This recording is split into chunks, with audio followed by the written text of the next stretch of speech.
Today I'm sharing my technique for no-budge crochet coasters. These coasters will never stick to the bottom of a sweaty glass or fly off the table when you pick up your coffee cup.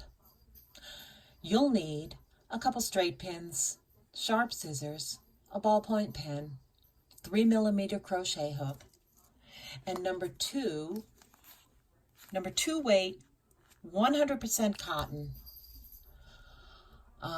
This is referred to as fine or baby weight.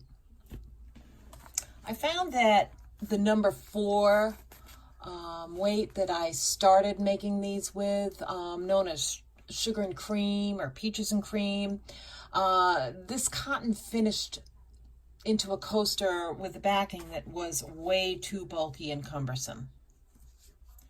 So do the number 2 fine and you'll love it. You'll also need easy liner. This is for shelving. You want to pick up a neutral color. I'll be calling this grid for the rest of the video. And a 3-inch form to outline your cutting line on the grid material. This 3-inch diameter glass works perfectly. So let's do it. Mark an outline in pen on the grid fabric and cut out a few discs. If you use a magic marker, rinse any remaining marks off so they don't transfer to your work. Then you're going to crochet your coasters. I made these with a US double crochet, and 5 rounds came in at the 3-inch size, which is exactly the size of my glass or my template. The size can vary if you want a larger coaster, but it's key that the unfinished coaster and the grid backing are the same size. So we're going to pin your grid to the back.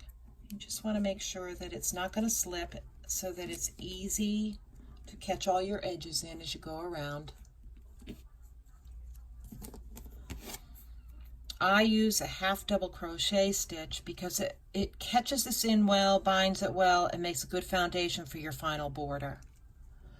So you're going to crochet deep between each stitch in order to catch your backing.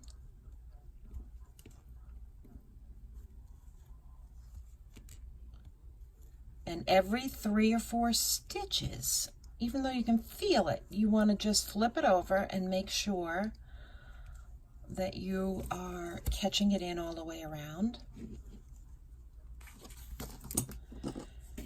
And after you've finished off, you'll have a nice, slim but absorbent coaster that does not budge. Now all you need to do is finish with a border. I've tried a few border variations, but I like the simple shell stitch border best. If you don't know how to do it, Google shell stitch crochet border for directions. That's a mouthful. If you want a fancier coaster, make some mini mandalas and then trace your grid, attaching it in the same way before you do this last row. Fun. A final hint is to use dark colors so that the stains don't show up so quickly, and it eliminates frequent washings. I like to use up my darker variegated yarns that I get in mix packs and normally wouldn't use. So get creative and have fun making pretty and useful coasters that do what they're supposed to do. Stay on the table and absorb moisture and stains. Happy yarning!